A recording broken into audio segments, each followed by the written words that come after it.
ISO FileMaker Magazine, the professional's resource for FileMaker know-how. Hi there, my name is Matt Petrowsky. I've been a FileMaker software developer for well over 20 years, and the video that you're about to watch is a live stream that I recorded live.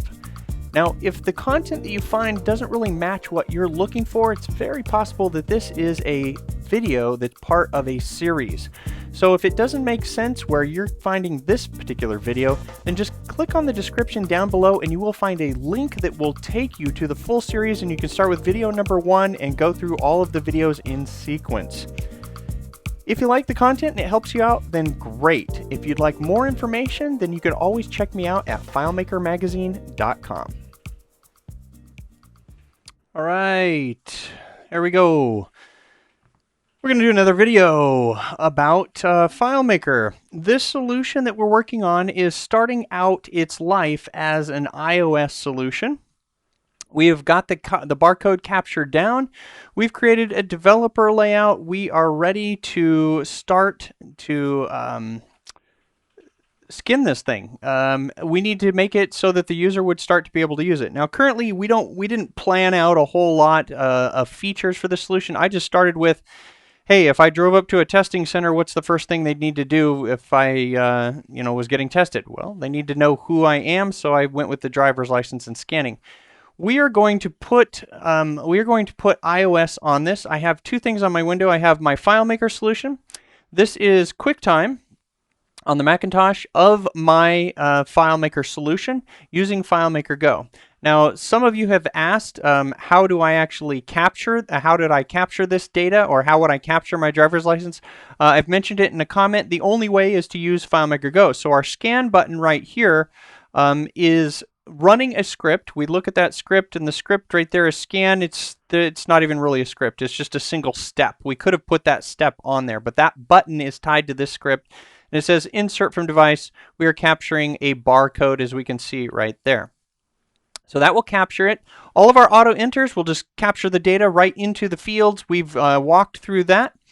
So we need to make this be friendly in terms of how it works. So we need to become familiar with FileMaker's layout parts. FileMaker, by default, when you start out any brand new layout, FileMaker will have these 3 parts, and this is just from history. This is from what FileMaker has done in the past, because the newer parts, they don't change them. FileMaker a lot of the times adds new things to FileMaker, but they don't change how the environment works. So this is going all the way back to when FileMaker only had the layout parts that were headers, bodies, titles. Well, let's take a look. We double-click the layout part in your own copy of FileMaker. FileMaker did not have a top navigation, and it did not have a bottom navigation. Those were only added in recent years. But FileMaker has always had, I believe going all the way back to FileMaker 2, a title header, leading grand, body, a sub-summary, a trailing, footer, and a title footer. So let's talk about these. The layout parts, how you present information, really depends on a layout. How you present versus what the purpose of the layout is differs.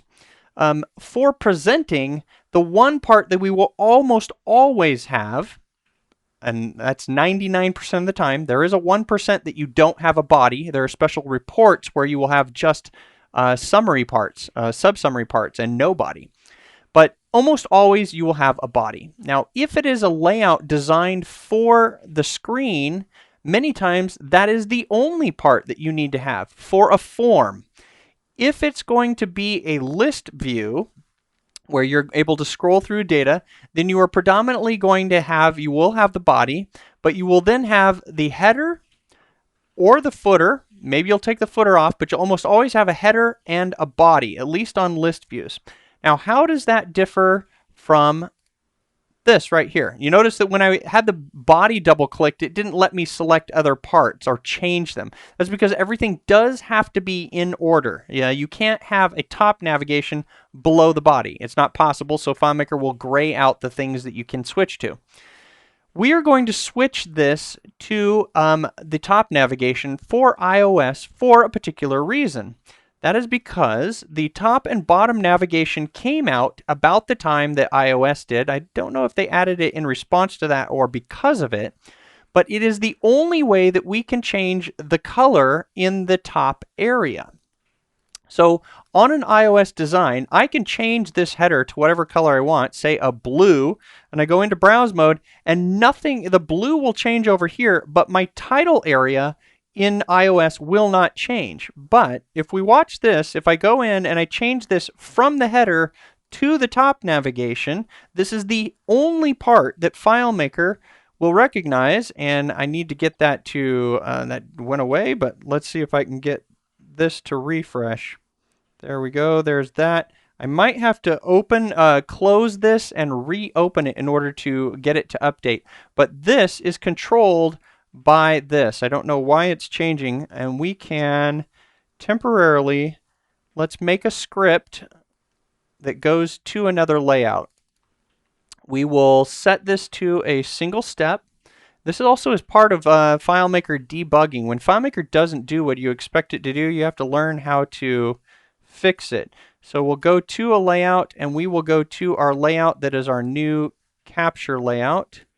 Then I will open up my manage layouts, Command-Shift-L, open that, and I will have to have a button, a similar button here. So I'll all this just so we can get FileMaker to update the way that it's supposed to. I actually, you know what? I'm going to try something else as a temporary thing. This is great. This is wonderful. This is the stuff that even experienced developers come across. Let me try a different tactic here of refresh window and see if that will do the whole thing. What FileMaker has done in the past, and now I'll click it on my actual iPhone. I am clicking it on the iPhone and it is not working. All right, so we will try this. We will go to the layout. We will change the single step, and we will go to the layout, go to layout, and if not, I'm going to have to restart the solution. Let's go to the layout. I always like to try to do things in FileMaker without having to restart, because many times you will get your whole system set up and it's just a pain to reopen and get all your windows back the way they need to be. So I'll make a button here, and this one is going to go back to the original layout. So nothing too exciting there. I'm just using a single step, and it's going to a layout. And I'll go into browse mode here so that on my iOS device or in my FileMaker Go, I can get this and tap and go to that layout and then come back to this layout, and it does not. So I'm going to close this and we will reopen it. One interesting thing, actually, maybe I can do the 3-finger swipe. All right, so on iOS, in FileMaker Go, you can use 3 fingers, and you see this area right here. This area up at the top, I don't know where my mouse went, my mouse highlight. I'm getting odd rendering issues here. That won't work, but that's fine. So I'm going to swipe with 3 fingers up, and I'm going to move that away. There we go. It had some type of lock on it. There. Do you see how the bar changed? Ah, there we go. That's what it is. That's the issue that I'm hitting here. The issue that I'm hitting is I'm assuming that this area is something that I can control with the color. This is FileMaker's status bar on iOS. So FileMaker is providing this menu that you see right there. That is all part of the FileMaker UI of FileMaker Go. If you don't want to use that, you can turn that off as part of your startup script, or you can use the 3 fingers in order to get rid of it. So when I use the 3 fingers, that's what I'm looking for right there. You can see that when my mouse isn't over, I was looking for that in terms of showing you how you control that color. Let's switch this back to the header and click OK and go into browse mode. And then we will swipe that down and swipe that up. It's still getting its blue. Interesting. I was under the impression that this is FileMaker 18. I was under the impression that only the top navigation part and its color is what would allow you to control the color on iOS. In other words, the area that is where that where the time is and the battery indicator and what have you. But if the header works, then maybe they changed something. Maybe in FileMaker 18. I haven't tested it because I'm so used to using the title header. Now there is a second reason that we want to use the title header, and that is because on FileMaker Go, the title header, or the top, I keep saying title header, top navigation and bottom navigation. These two parts have a very unique aspect to them, and that is they are non-scrollable within iOS. So what I'm going to do is I'm going to add a button in here because I want to move, actually let's just grab the button that I have. I want to put this scan button up in the top, and I want to start to make this look like an iOS design. The first thing I'm going to do is I'm going to go here to the position tab, and with this button I'm going to use my auto sizing. I see so many FileMaker databases where developers don't even learn that this works. Brand new FileMaker developers. Please, for the love of good designs everywhere, learn how auto sizing works. It's really simple. Essentially this and this means I want you to anchor this edge to the top and this edge to this side, so that if this gets larger, this follows along this edge instead of this edge over here. So I just click here and here for this button. Now I'll eventually make it clear I want to have an icon in it. We're going to add an icon, but let's watch what happens with the top navigation as opposed to the header. So our scan button is there, and notice that on iOS, I can pinch and zoom with my fingers. FileMaker supports that where it will pinch and zoom, but notice that the header is not doing that. In fact, one of the things that I want to do on all of my iOS designs on FileMaker Go is I want to lock this at 100% as my startup process, which we'll look at in an upcoming video, so that the user can't even pinch and zoom. Because really the only time that I want them to be able to use pinch and zoom would be if it's an image. If it's data here, maybe it's okay that they could get into data, but I will explicitly turn that on if I want to provide a feature, say maybe through an icon with some eyeglasses, meaning you can now zoom in on this. But for the most part, most designs, I want it to stay locked at 100%. Now if we go over to FileMaker and we go and we change this to a header area, browse that, we get the little flicker over there on iOS, which hopefully that happened. Notice what happened right there. Notice that it is scaling down because it is the header area. So our learning lesson for this video is that the top navigation and the bottom navigation have a special feature within iOS. They are locked at 100% by default, and you cannot change them. That is one reason to change it from the default header to the top navigation if you're doing an iOS application. Aside from the beneficial fact that I believed that only the top navigation contributed to the color, but what I'm guessing is FileMaker is doing now is whatever the topmost object is, it will render. One key thing to note is that if I do select this top navigation and I choose to make this a gradient, I do not believe it will work. FileMaker should not render this gradient on the top navigation, and it will have to choose what it wants to do. There you go. So you can see what FileMaker Go did. FileMaker is not going to choose to carry the color up into the top title area of the iOS application if it's a gradient. It will only work if it's a solid color. So I will go back to my top navigation and I will choose to make this a solid color of my blue, and that's how I get to control so that I get this really nice look on my iOS application. So icons, let's get an icon into this. Where do I use icons? I happen to choose to use a system called the Noun Project. I think it's $99 a year, or that's what I used to pay. It might be cheaper now in terms of a monthly rate. But contributors from all over the world contribute things, and I want to get a barcode into this because I want it to look nice. So I'm just going to type in barcode. They've got a nice little Mac application. Your annual fee, little tiny bits of that get paid to the authors who contribute icons, and I can pretty much pick any icon here. Now, I have done previous videos about using illustration programs. I'm not going to use an illustration program in this particular video because I want to show you something about how FileMaker works underneath the hood. You need to know these things. If I teach you without telling you how they work, you are no better off because then you're dependent on that system. So if I used Illustrator or if I used some other graphics program, I would be beholden to those programs. I wouldn't understand how it actually is supposed to work.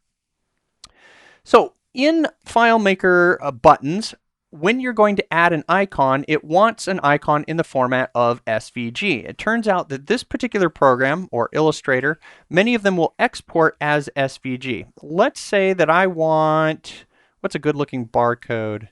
I'll just choose this little guy right here. He's pretty simple. When I click on this and when I right click, I have a copy as that I'm able to see here, and one of the options is SVG. I also have PDF and PNG. Now in SVG, if you did not know, which you will now know, I'm going to switch over to Visual Studio Code, to a text editor. I'm going to create a new window. I'll close the welcome screen, and I will create a new window, and I'm just going to paste. So that barcode is represented in text by all of this information right there. In FileMaker, we have the ability to apply styles to text, but we also have the ability to apply colors to icons. Now, by default, this icon would be black, but FileMaker would render just whatever color it is by default. In other words, this path could have an attribute, each one of these which is the attribute with the equal sign. So the width attribute, the height attribute, the version attribute, that's what it's called within these tags. Each one of these is called an element, and each one of these, each one of the little attributes is an attribute of the element. So that's just the language that we use here.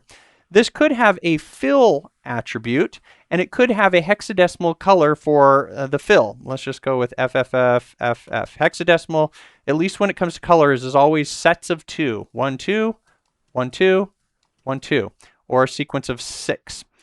I think FFF, one of them is black, one of them is white. 0, 0, 0 is probably white. I could have a fill, but I want FileMaker to be able to control the color. So without getting into HTML, CSS, XML, just remember this. Class equals and then FM underscore fill. If that exists on any given path, now in this case the barcode is really pretty simple. There's only one path object. Some of these other icons that you see in here, they will have multiple paths. Some of them will have different named things like rect or oval or what have you. This is really simple, which is really nice. But this tells FileMaker you are allowed to apply a color onto this particular SVG.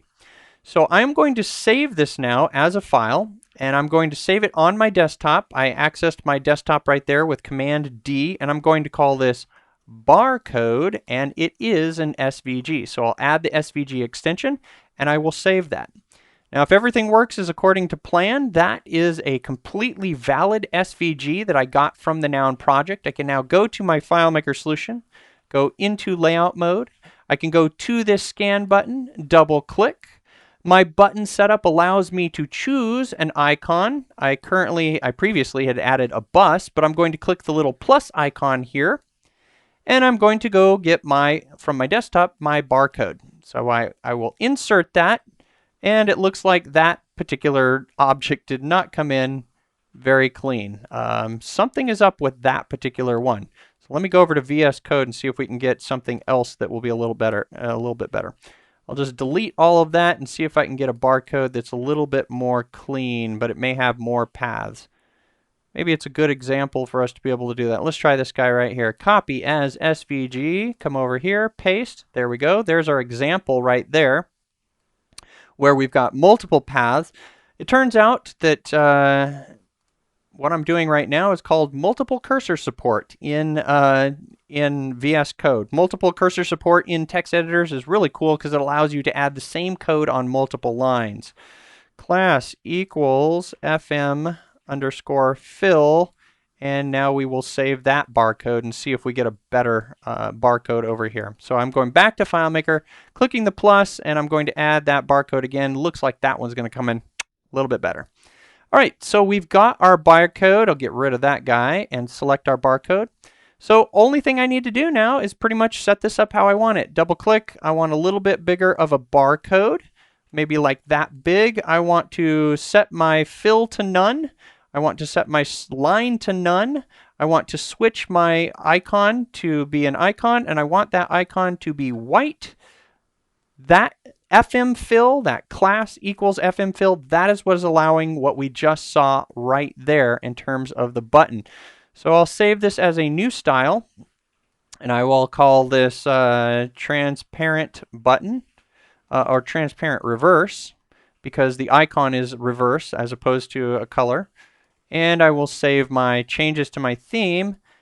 But now I have the beginnings of what I'm looking for. I have used up my 15 minutes, but I've given you some information that helps you. I've given you a reference to a tool that I really like to use. I've shown you how it works underneath the hood.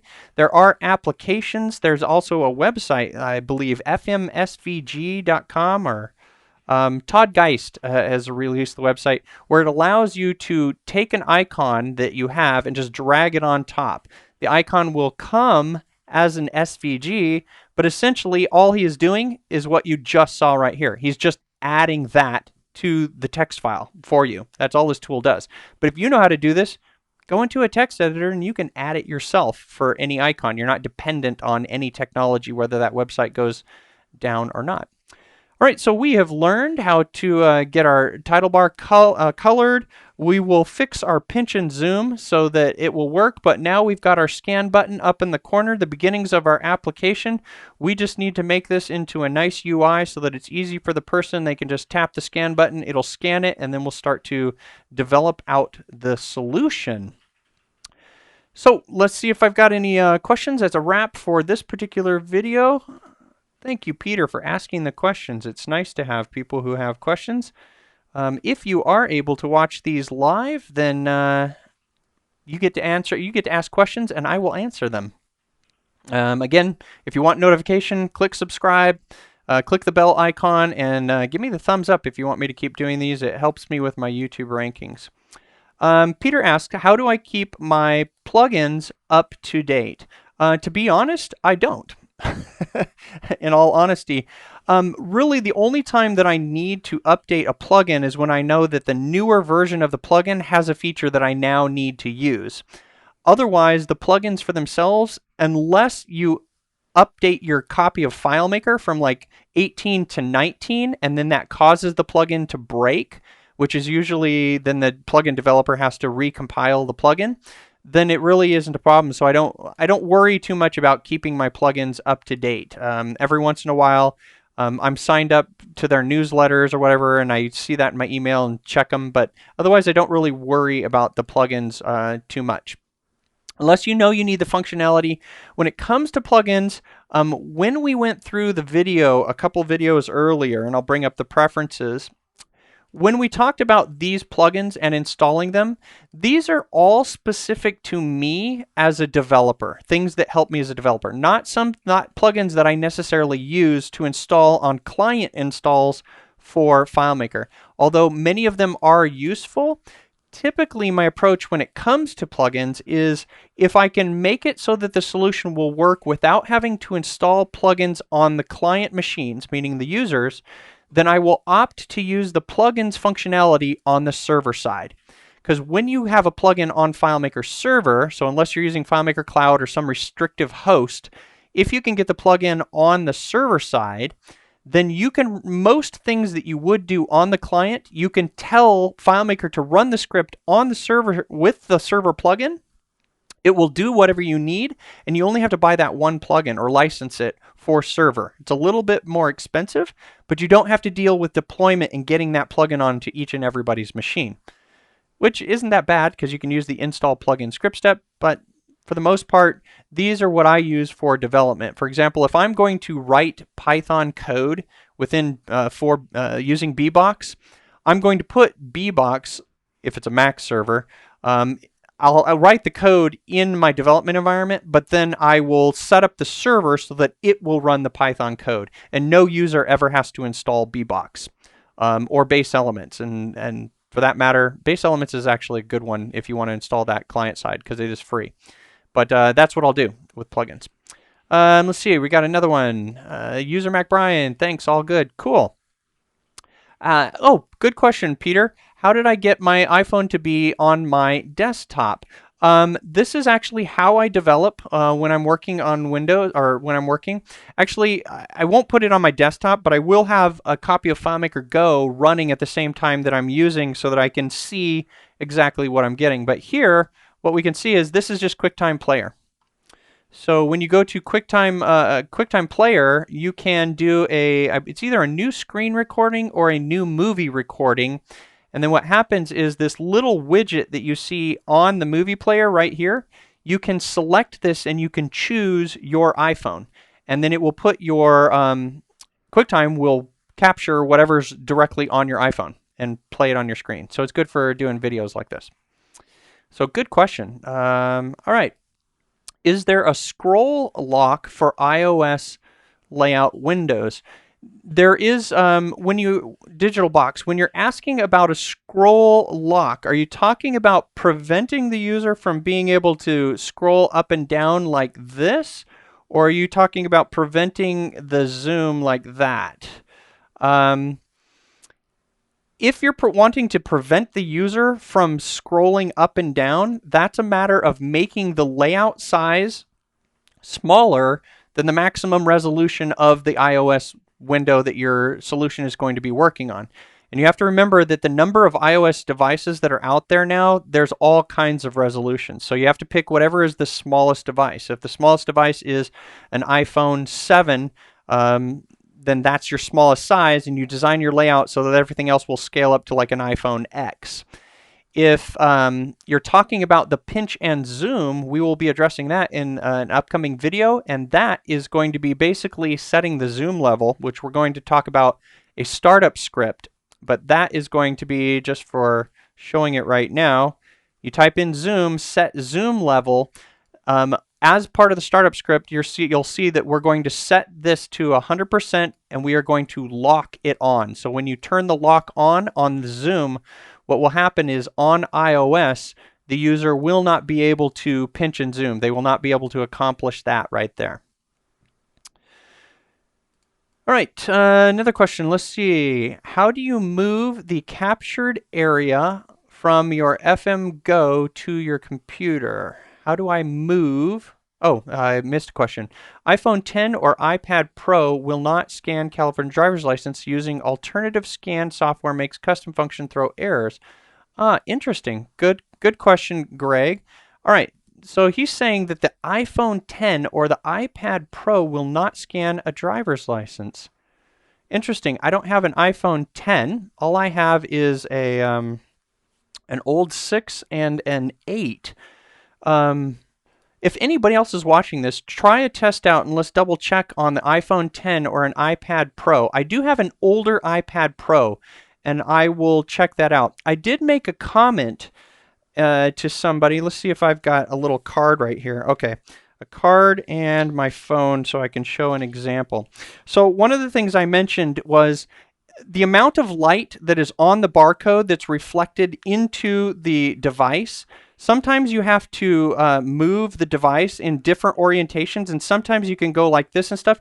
The barcode, as you see it as a human, does not have to be in the same orientation. The camera can get the barcode in any orientation. So you can even turn the barcode right side up, like on a driver's license, so that it's really all the way down, and then try to take a picture with your camera. You can also try turning the light on and try to put light on it, but I would assume that most cameras, most mobile cameras will attempt to capture this. I don't think there's a distinction between an iPhone 10 versus an 8 and the actual process of the camera. That's just a matter of the resolution of the camera. I would keep trying and see if you can get it to capture. And how did I move the captured data from FM Go to your computer? I think I understand your question with regards to this. You are probably working with FileMaker on your local machine. So another good question. So I'll keep answering these because I know they're helping them out with people. I am working with a copy of FileMaker where FileMaker server is hosted on my machine. So on this development machine, if I open up not create a new record. If I go to Safari and I create a new window And if I go to localhost 1600, you can see that I'm prompted with a FileMaker Server 18. So on my computer, I've installed FileMaker Server 18, and I'm hosting my FileMaker file. That's what allows me to connect both using FileMaker Go and FileMaker.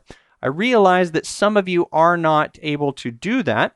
I have a really good video on the magazine website, although it's subscription-based, that teaches you how to set up a local development environment so that you can do this. It's really the best way if you're going to be a professional FileMaker developer to know how FileMaker Server works and develop with Server on your local machine. Otherwise, you can set up a remote development server, but if you need to connect with FileMaker, it is possible with a regular copy of FileMaker to share your file. You're going to find that under the File menu, and it's under this menu called Sharing. And you're going to go to this option right here, Share with FileMaker Clients. Now when you get there, and I'm not going to go right there right now because it will give my internal IP address, but when you get there, you're able to turn on sharing. And what will happen is FileMaker, when it has a file open, will then make this file available.